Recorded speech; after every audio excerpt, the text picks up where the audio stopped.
உயர்தர பரீட்சை பெறுபவர்கள் பல்கலைக்கழகத்துக்கு தெரிவானவர்கள் தொடர்பில் வெளியான தகவல்.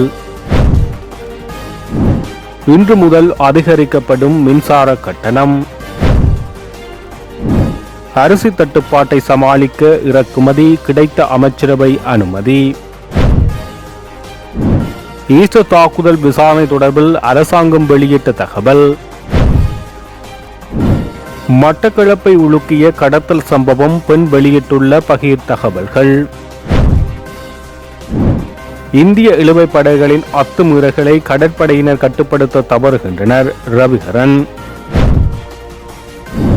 காணி அளவீடு செய்வதற்கு எதிரான போராட்டத்துக்கு தமிழ் தேசிய மக்கள் முன்னணி பூரண ஆதரவு. ஜக்ரானிடம் பயிற்சி பெற்ற 300 பேர் என்றாவது மனித வெடிகுண்டுகளாக மாறுவார்கள். உதயகம்மன் பில.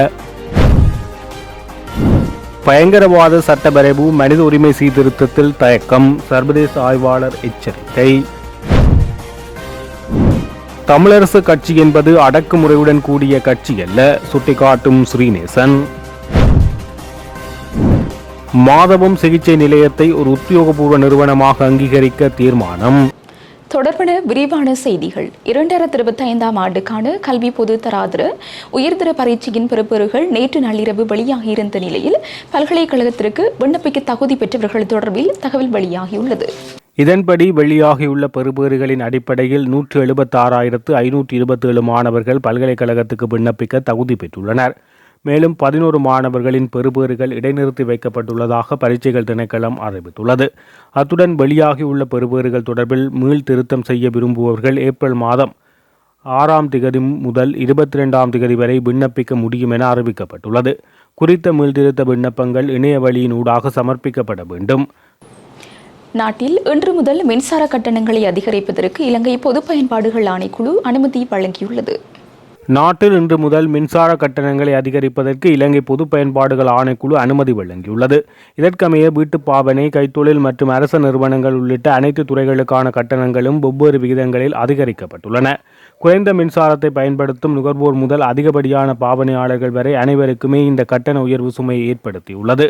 30 அலகுகளுக்கு கீழ் 4.3 வீதம் அதிகரிக்கப்பட்டு ஒரு அலகுக்கான கட்டணம் 15 ரூபாவாக நிர்ணயிக்கப்பட்டுள்ளது. 30 தொடக்கம் 60 அலகுகள் 6.9 வீதம் அதிகரிக்கப்பட்டு ஒரு அலகு 45 ரூபாவாக வசூலிக்கப்படும். 61 தொடக்கம் 90 அலகுகள் 6.9 வீதமாக அதிகரிக்கப்பட்டு ஒரு அலகு 120 ரூபாவாக உயர்ந்துள்ளது.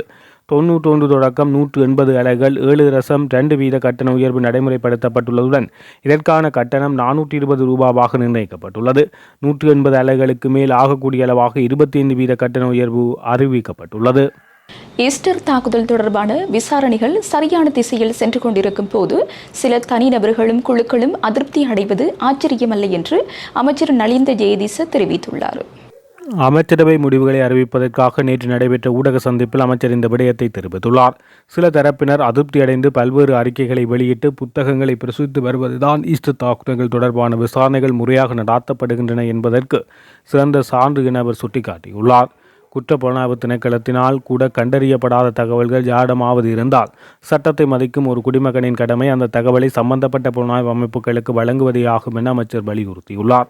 ஈஸ்டர் தாக்குதலில் சூத்திரதாரியை கண்டறிதல் என்ற தலைப்பில் முன்னாள் அமைச்சர் உதயகம்மன் பிள்ளை நேற்று புத்தகத்தை வெளியிட்டிருந்த நிலையில் அமைச்சர் நலிந்தபின் மேற்படி கருத்துக்கள் வெளியாகியுள்ளமை குறிப்பிடத்தக்கது.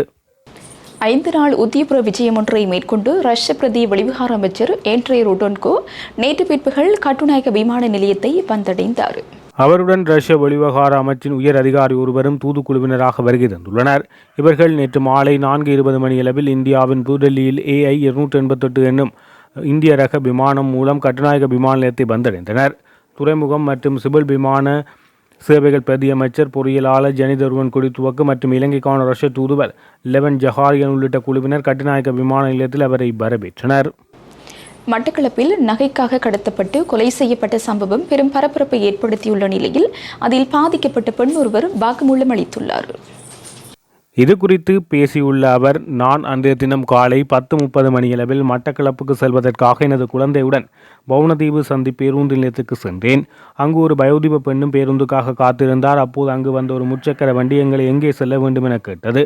நான் மட்டக்களப்பு நகருக்கு செல்ல வேண்டும் என கூறிய போது எம்மை ஏறுமாறு கூறினர். என்னிடம் போதிய பணம் இல்லை என்று கூறிய போது 100 ரூபாய் மட்டும் தருமாறு கூறினர். அதனை ஏற்று நானும் அந்த வயோதிப பெண்ணும் அதில் ஏறினோம். முச்சக்கர வண்டி நகரை நோக்கி சென்றபோது மட்டக்களப்பு போதனா வைத்தியசாலைக்கு அருகையில் அந்த வயோதிப பெண் இறங்கிக் கொண்டார். பின்னர் என்னை எங்கு விட வேண்டும் என்று கேட்டபோது சத்தார் புடவைக்கடை வீதியில் விடுமாறு கூறினேன். அங்கு என்னை இறக்கி விடும் போது அந்த முச்சக்கர வண்டியில் இருந்த ஒரு பெண் தான் சேலை எடுக்கப் போவதாகவும் அதுவரை தன்னுடன் வருமாறும் என்னை கேட்டுக்கொண்டார். நான் சேலை கடைக்கு முன்னால் காத்திருப்பதாக கூறினேன். நான் குழந்தையுடன் அருகில் இருந்த நகைக்கடைக்கு சென்று அடகு வைத்திருந்த தங்க மோதிரத்தை 24,000 ரூபாய் செலுத்தி மீட்டு கொண்டேன். மீண்டும் அந்த பெண் சொன்ன கடைக்கு வந்தபோது அவர் முச்சக்கர வண்டி ஓட்டுநருடன் தொலைபேசியில் பேசிவிட்டு எங்களை மணிக்கூட்டு கோபுர பகுதிக்கு வருமாறு கூறினார். நானும் அந்த பெண்ணும் அங்கிருந்து மணிக்கூட்டு கோபுரம் நோக்கி சென்று மீண்டும் அதை முச்சக்கர வண்டியில் ஏறினோம். தொடர்ந்து முச்சக்கர வண்டி பொதுச்சந்தை வீதி வழியாக சென்று ஓடத்தில் நின்றது. அங்கிருந்த பிரதான பேருந்து நிலைய வீதியூடாக வவுன தீவு நோக்கி பயணித்தது. வலையிரவு பாலத்தை கடக்கும் போது அந்த பெண் 3 குளிர்பான போத்தல்களை வாங்கினார். எனது மகளுக்கும் அவருக்கும் பச்சை நிற குளிர்பானத்தையும் எனக்கு விளாம்பழ குளிர்பானத்தையும் தந்தார். நான் அதனை அருந்தினேன். வவுனதீவு சந்தியில் அந்த பெண் இறங்கிக் கொண்டார். அதன் பின்னர் ஒரு இளைஞன் கையில் கத்தியுடன் அந்த முச்சக்கர வண்டியில் ஏறினார். அவர் ஏன் கத்தியுடன் ஏறுகிறார் என்று நான் கேட்டபோது மாட்டுக்கு புல் வெட்டுவதற்கு செல்வதாக கூறினார். நான் என்னை தாண்டியடியில் இறக்கிவிடுமாறு கேட்டபோது அதற்கு சம்மதித்தனர். ஆனால் முச்சக்கர வண்டி கண்ணங்குடா சந்தியூடாக தாண்டியடி நோக்கி செல்லாமல் பாவற்கொடிச்சேனை பகுதியை நோக்கி சென்றது. ஏன் இந்த வீதியில் செல்கிறீர்கள் என்று கேட்டபோது அந்த இளைஞன் இறக்கிவிட்டு என்னை விடுவதாக கூறினர். அடுத்த சில நிமிடங்களில் நான் மயக்கமடைந்தேன். நான் மயக்கம் தெளிந்து பார்த்தபோது நான் நீரில் மூழ்கி இருந்தேன். மேலே பார்த்தபோது வானம் தெரிந்தது. வீட்டில் வெள்ளம் ஏறிவிட்டதா, ஏன் வானம் தெரிகிறது என்று குழப்பமடைந்த நிலையில் தப்பிப்பதற்காக நீரில் மூழ்கி எழுந்தேன்.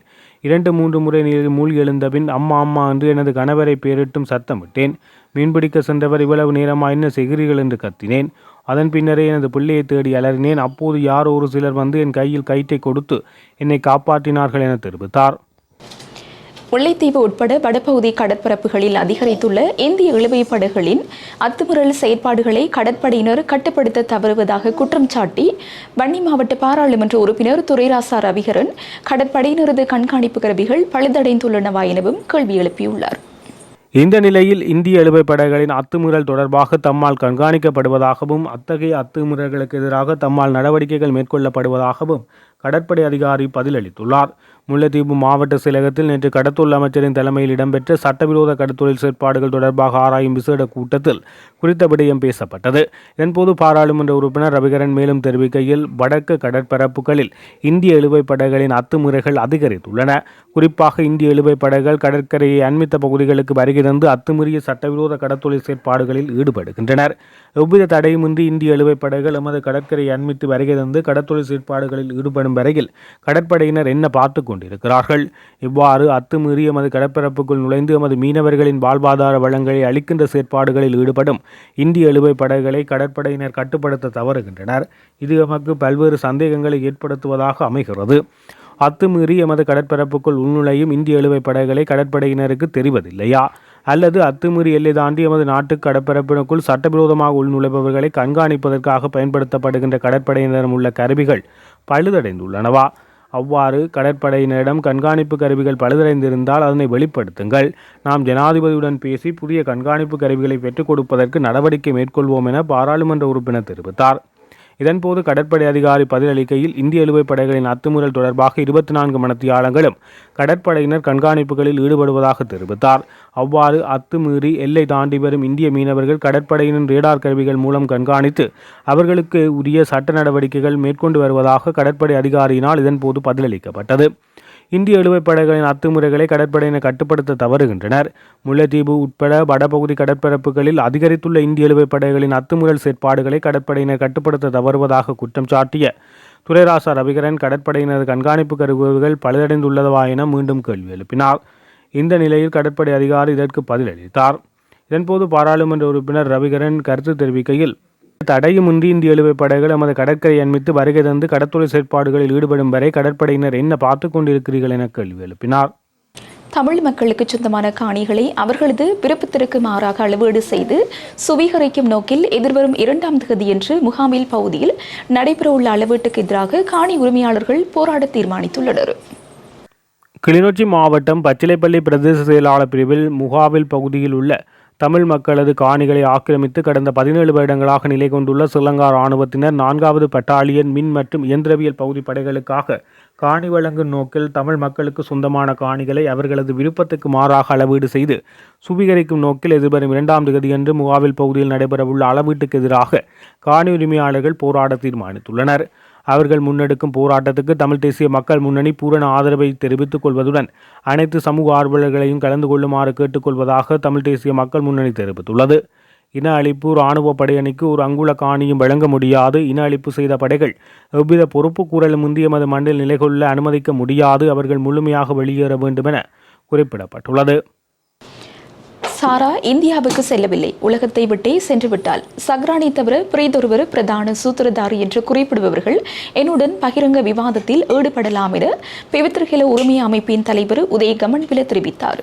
40,000 தமிழர்களை இராணுவத்தினர் கொன்றார்கள் என்ற புலிகள் அமைப்பின் ஆதரவாளர்களின் குற்றச்சாட்டு சர்வதேச அரங்கில் வலுவிழந்துள்ள நிலையில் குண்டு தாக்குதல் சம்பவத்தை இராணுவத்தின் மீது சுமத்த புலம்பெயர் தமிழ் அமைப்புகள் முயற்சிக்கின்றன. இதற்கு இந்த அரசாங்கமும் ஒத்துழைக்கிறது.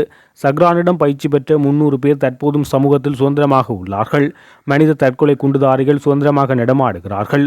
சந்தர்ப்பம் கிடைக்கும் போது இவர்கள் நிச்சயம் மனித குண்டுகளாக வெடிப்பார்கள்.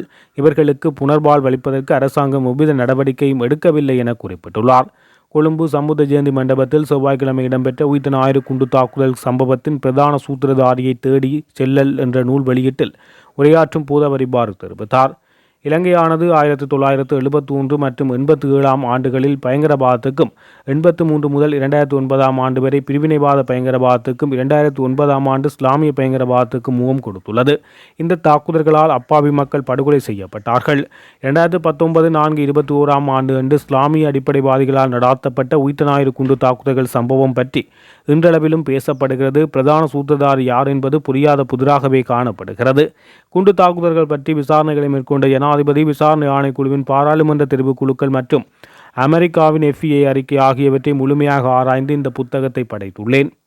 விடுதலை புலிகள் அமைப்பின் பிரிவினைவாதிகளையும் புலம்பெயர் தமிழ் அமைப்புகளையும் மகிழ்விப்பதற்காக தேசிய மக்கள் சக்தி தலைமையிலான அரசாங்கம் உயிர்த்த ஞாயிறு குண்டு தாக்குதல் குற்றச்சாட்டை இராணுவத்தினர் மீது சுமத்த முயற்சிக்கிறது.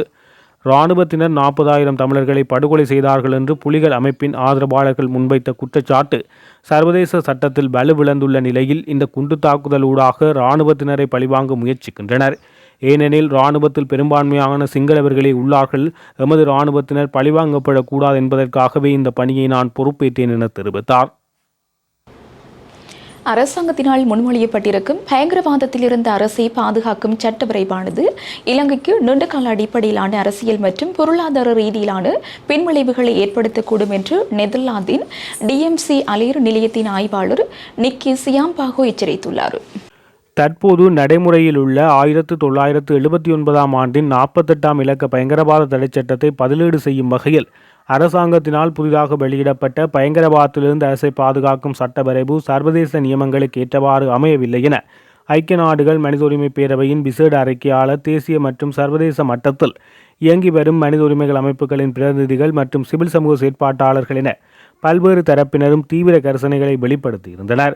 அதேவேளை அவ்வரைவு தொடர்பான கருத்துக்கள், ஆலோசனைகள் மற்றும் முன்மொழிவுகளை அனுப்பி வைப்பதற்கு நீதியமைச்சினால் வழங்கப்பட்டிருந்த பொதுமக்கள் கருத்தறியும் காலப்பகுதி கடந்த பிப்ரவரி 28ஆம் தேதியுடன் முடிவுக்கு வந்தது. இருப்பினும் இந்த விடயத்தில் தாம் முன்னெடுத்த இருக்கும் அடுத்த கட்ட நடவடிக்கைகள் தொடர்பில் அரசாங்கம் இன்னமும் அறிவிக்காத நிலையில் நெதர்லாந்து தளமாக கொண்டு இயங்கி வரும் பல்கலைக்கழகங்களுக்கு இடையிலான ஆய்வு கட்டமைப்பான DMC அசேர் நிலையத்தின் ஆய்வாளர் நிக்கி சியாம்போகோ இப்பதிவு வரைவு தொடர்பில் இப்புதிய வரைவு தொடர்பில் வெளியிட்டுள்ள ஆய்வு அறிக்கையில் இவ்விடயத்தை தெரிவித்தார். ஜனாதிபதி அன்றகுமார் திசாநாயக்க தலைமையிலான தேசிய மக்கள் சக்தி அரசாங்கம் கடந்த 2004ஆம் ஆண்டு தேர்தல் பிரச்சாரத்தின் போது பயங்கரவாத தடைச்சட்டம் உள்ளடங்களாக அனைத்து ஒடுக்குமுறை சட்டங்களை நீக்குவதாகவும் நாட்டின் சகல பகுதிகளிலும் வாழும் மக்களின் சிவில் உரிமைகளை உறுதிப்படுத்துவதாகவும் உறுதியளித்தது. இருப்பினும் அரசாங்கம் அவ்வாக்குறுதியை தற்போது வரை நிறைவேற்றவில்லை என தெரிவித்துள்ளது. நாட்டிற்கு சில வகை அரிசி வகைகளை இறக்குமதி செய்வதற்கு அமைச்சரவை அனுமதி வழங்கியுள்ளது. உள்நாட்டு சந்தையில் தற்போது நிலவி வரும் சம்பா, கிரி சம்பா அரிசிக்கான தட்டுப்பாட்டு தீர்வாக மாற்று அரிசி வகைகளை இறக்குமதி செய்ய அனுமதி வழங்கியுள்ளது. விவசாய, கால்நடை, காணி மற்றும் நீர்ப்பாசன அமைச்சர், வர்த்தக, வாணிப, உணவு பாதுகாப்பு மற்றும் கூட்டுறவு அபிவிருத்தி அமைச்சர் ஆகியோர் இணைந்து சமர்ப்பித்த இந்த அவசர கூட்டு யோசனைக்கு அமைச்சரவை அனுமதி அளித்துள்ளது. விவசாய திணைக்களம், ஹெக்டர் கொப்பேகடு விவசாய ஆராய்ச்சி மற்றும் பயிற்சி நிறுவனம் மற்றும் தேசிய அறுவடைக்கு பிந்திய மேலாண்மை நிறுவனம் ஆகிய அமைப்புகளின் அண்மைய தரவுகளின்படி 2025-26 பெரும் போகத்தில் உற்பத்தி செய்யப்பட்ட சம்பா மற்றும் கீரி சம்பா அரிசியின் அளவு நாட்டின் தேவையை பூர்த்தி செய்ய போதுமானதாக இல்லை என நுகர்வோர் விவகார அதிகார சபை சுட்டிக்காட்டியுள்ளது. இதனால் எதிர்வரும் மே மாதம் முதல் நாட்டில் இருந்த அரிசி வகைகளுக்கு கடுமையான கட்டுப்பாடு ஏற்பட வாய்ப்புள்ளதாக எதிர்பார்க்கப்படுகிறது. இந்த சூழ்நிலையில் நிலையான விலைகளின் கீழ் சம்பா மற்றும் கீரி சம்பாவுக்கான நுகர்வோர் கேள்வியை சமாளிப்பதற்காக அவற்றுக்கு இணையான மாற்று அரிசிகளை இறக்குமதி செய்ய வேண்டியதன் அவசியம் குறித்து உணவு கொள்கை பாதுகாப்பு குழுவின் கவனத்துக்கு கொண்டு செல்லப்பட்டது. இதன்படி எடுக்கப்பட்ட கூட்டு முடிவின் அடிப்படையில் சம்பா மற்றும் கீரி சம்பா ஆகியவற்றுக்கு பதிலாக பயன்படுத்தக்கூடிய HS கோட் 1006.0.29 கீழ் வகைப்படுத்தப்பட்டுள்ள பொன்னி சம்பா, கீரிப்பால் பொன்னி மற்றும் GR11 என அழைக்கப்படும் அரிசி வகைகள் இவ்வாறு இறக்குமதி செய்யப்பட உள்ளது. அதிகபட்சமாக 1040 மெட்ரிக் டன் அரிசியை எந்தவொரு இறக்குமதியாளரும் இன்று 1ஆம் தேதி முதல் எதிர்வரும் 30ஆம் தேதிக்குட்பட்ட காலப்பகுதியில் இறக்குமதி செய்ய முடியும். இவ்வாறு இறக்குமதி செய்யப்படும் அரிசி தொகுதிகள் மே 31ஆம் தேதியன்றோ அல்லது அதற்கு முன்னரோ இலங்கை சுங்கத்திலிருந்து விடுவிக்கப்பட வேண்டும். இந்த அரிசி வகைகள் இறக்குமதி செய்யும் வர்த்தகர்கள் அதற்கான தனியான இறக்குமதி கட்டுப்பாடு உரிமம் பெறுவதில் விலக்களிக்கப்பட்டுள்ளதாக தெரிவிக்கப்பட்டுள்ளது. தமிழரசு கட்சி என்பது அடக்குமுறையுடன் கூடிய கட்சி அல்ல, ஜனநாயக ரீதியான பண்புமிக்க கட்சி. இந்த கட்சியில் எந்த மாவட்டத்திலும் தந்தை செல்வாவினால் அடக்குமுறைகள் பிரயோகிக்கப்படவில்லை என நாடாளுமன்ற உறுப்பினர் ஞா ஸ்ரீநேசன் தெரிவித்துள்ளார். அனைவரையும் அரவணைத்து செல்கின்ற கொள்கை ரீதியான கட்சியாகவே அது காணப்பட்டது என அவர் சுட்டிக்காட்டியுள்ளார். இலங்கை தமிழரசு கட்சியின் ஸ்தாபக தலைவரான தந்தை செல்வாவின் 128வது ஜன்ம தினம் இலங்கை தமிழரசு கட்சியின் ஏற்பாட்டில் மட்டக்களப்பு நகரில் தந்தை செல்வா சதுக்கத்தில் இடம்பெற்றது. இந்த நிகழ்வில் வைத்து கருத்து தெரிவிக்கும் போது அவர் இதனை தெரிவித்தார். தனிமனித சிந்தனை, தற்போக்குவாத சிந்தனை என்பதை விட தமிழ் மக்களுக்கான அபிலாசைகளை கொண்ட பொது சிந்தனையே தந்தை செல்வாவின் சிந்தனையோடு கொள்கையோடு இணைந்து செல்வதற்கான வாய்ப்புகள் இருக்கிறது. இல்லையென்றால் சில விடயங்களில் நாங்கள் மீண்டும் மீண்டும் பின்னோக்கி செல்லக்கூடிய வாய்ப்பு இருக்கிறது. தமிழரசு கட்சி என்பது அடக்குமுறையுடன் கூடிய கட்சி அல்ல, ஜனநாயக ரீதியான மாண்புமிக்க கட்சி. இந்த கட்சியில் எந்த காலகட்டத்திலும் தந்தை செல்வாவினால் அடக்குமுறைகள் பிரயோகிக்கப்படவில்லை. அனைவரையும் அரவணைத்து செல்கின்ற கொள்கை ரீதியான கட்சியாகவே அது காணப்பட்டது. சமஷ்டி கொள்கையினை நாங்கள் எந்த ஒரு சந்தர்ப்பத்திலும் கைவிடவில்லை, கைவிட மாட்டோம். தந்தை செல்வாவின் கொள்கையின் பாதையில் நாங்கள் பயணம் செய்ய வேண்டும். எந்த ஒரு பேச்சுவார்த்தையிலும் இதுவே அடிப்படை கருத்தியலாக காணப்பட வேண்டும். அதனை தனிப்பட்ட முறையில் யாரும் எவரும் கைவிட முடியாது. அது எங்களுக்கு வேண்டாம் என்று சொல்லவும் முடியாது. இன்று பேரினவாத சக்திகள் ஒற்றையாட்சி சிந்தனையுடனே இருக்கின்றனர். அதே போன்று அதி தீவிரமாக தமிழர் சார்பில் சிந்திக்கின்றவர்கள் தனிநாட்டு கோரிக்கையில் இருந்தார்கள். இந்த இரண்டுக்கும் இடையில் பெறக்கூடிய ஒரே ஒரு நடுநிலை தீர்வாக இருப்பது கூட்டாட்சி என்ற முறையாகும். அது தந்தை செல்வாவினால் வகுக்கப்பட்ட தீர்மானமாகும். அதனால் ஒற்றையாட்சிக்குள் தான் எங்களை கொண்டு செல்ல முற்படுகிறார்கள் என்பதற்காக அவர்கள் சொல்லும் விடயங்கள் அனைத்துக்கும் தலையாட்டுவதற்கு எங்களால் முடியாது. ஒற்றுமை என்பது பேசுவதற்கு நன்றாயிருக்கும். ஒற்றுமையினை பேசிக்கொண்டு உங்கள் உள்ளுக்குள் பகையினை வளர்த்தால் கடைசி வரைக்கும் இந்த ஒற்றுமை என்பது ஏற்பட போவதில்லை. தமிழ் தேசிய கட்சிகள் என்பது உண்மையில் ஒற்றுமைப்பட வேண்டும் என குறிப்பிட்டுள்ளார். இத்துடன் ஜெஃப்னாக்லரியின் மதிய நேர பிரதான செய்திகள் நிறைவடைகின்றன. மேலதிக செய்திகளை அறிந்து கொள்ள www.jeffnaglary.lk என்ற இணையதளத்தினூடாக இணைந்து கொள்ளுங்கள்.